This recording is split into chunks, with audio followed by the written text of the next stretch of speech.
कहते हैं इस धरती पर कई ऐसे रहस्य छुपे हैं जिन्हें आम इंसान देख नहीं पाते। आज मैं आपको लेकर चलूंगी एक ऐसे गांव में जहां हर जानवर बोल सकता है। जी हाँ, बिल्कुल इंसानों की तरह बात करता है।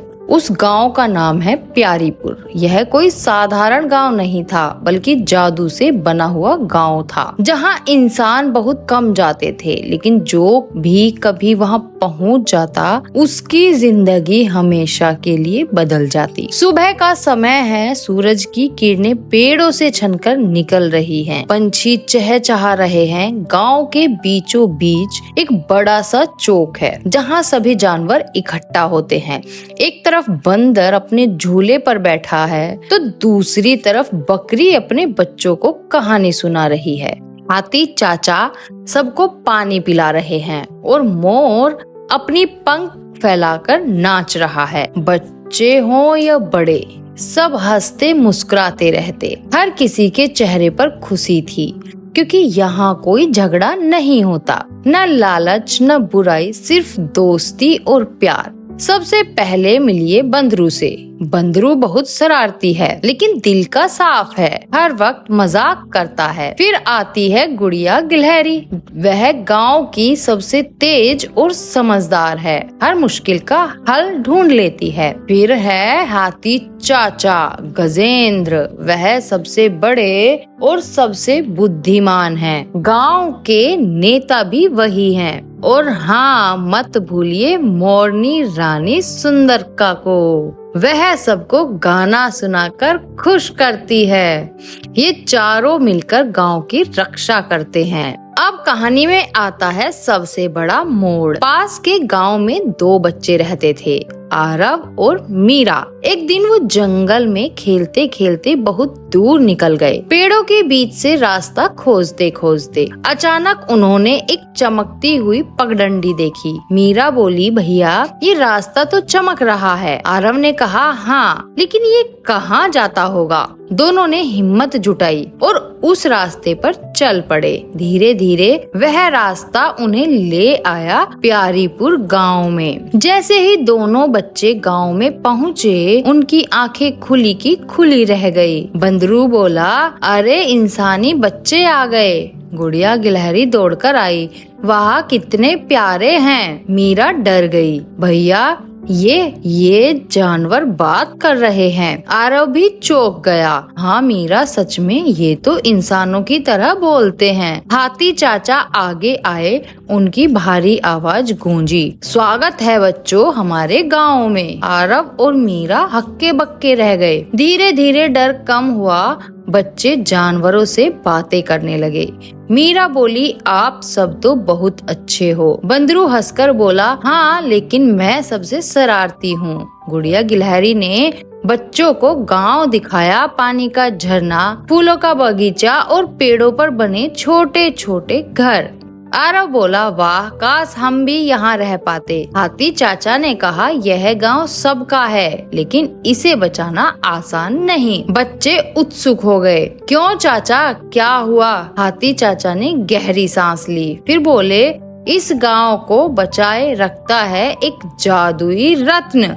वह रत्न गांव के बीच बने मंदिर में रखा है। उसी से हमें बोलने की शक्ति मिलती है। अगर वह रत्न कभी चोरी हो गया तो हम फिर कभी इंसानों की तरह बात नहीं कर पाएंगे। आरव और मीरा ध्यान से सुन रहे थे। तभी अचानक आसमान में काली बादल घिर आए। हवा तेज होने लगी। गांव के सब जानवर डरकर इकट्ठा हो गए। मोरनी सुंदरिका कांपते हुए बोली, ये तूफान क्यों आ रहा है? बंदरू ने कहा, लगता है कुछ गड़बड़ है। हाथी चाचा की आंखों में चिंता थी, मुझे डर है कहीं वो बुरा लोमड़ी राजा फिर से हमला करने न आ जाए। आरव और मीरा ने एक दूसरे की तरफ देखा। लोमड़ी राजा? गुड़िया गिलहरी धीरे से बोली, हाँ, उसका नाम है भयानक लोमड़ राज। वह कई बार कोशिश कर चुका है हमारा जादुई रत्न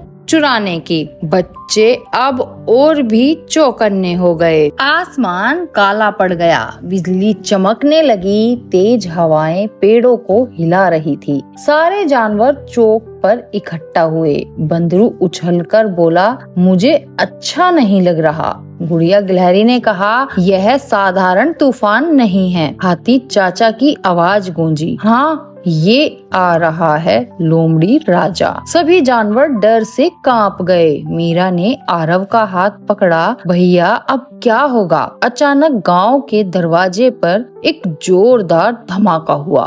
धड़ाम! सामने खड़ा था लाल आंखों वाला भयानक लोमड़ राज। उसके साथ थे भेड़ियों की सेना, कुछ काले कोए और 2 डरावने जंगली भालू। लोमड़ राज हंसते हुए बोला, हा हा हा, तो ये है प्यारीपुर गांव और ये रहा मेरा रत्न। सब जानवर पीछे हट गए।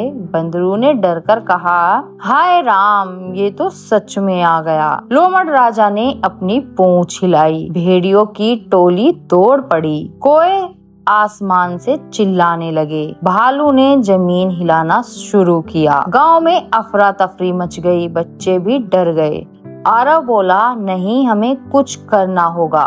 मीरा ने कहा, हाँ, लेकिन कैसे? हाथी राज चाचा गरजे, साहस रखो बच्चों, हम सब मिलकर इसका सामना करेंगे।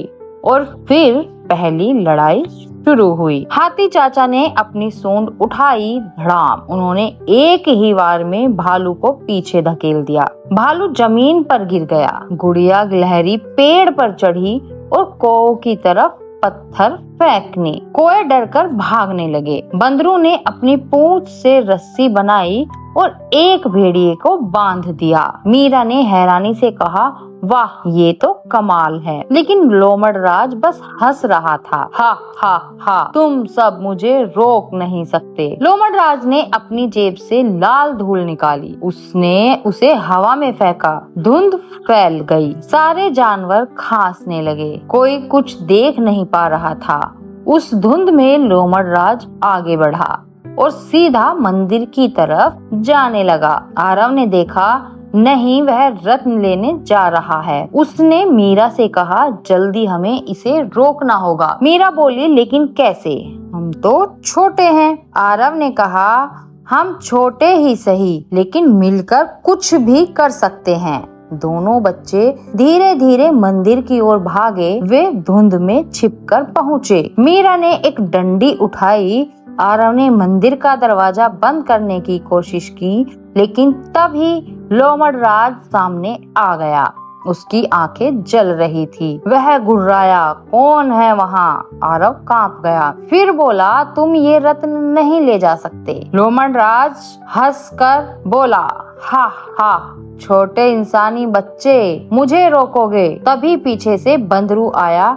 उसने छलांग लगाकर लोमड़ राज की पूंछ पकड़ ली। गुड़िया गिलहरी ने ढेर सारे फल उसके सिर पर गिरा दिए और हाथी चाचा पूरे जोर से गरजे। लोमड़ राज चौंक गया। वह धुंध में लड़खड़ा गया। आरव और मीरा ने मौका देखकर मंदिर का दरवाजा बंद कर दिया। रत्न सुरक्षित रहा।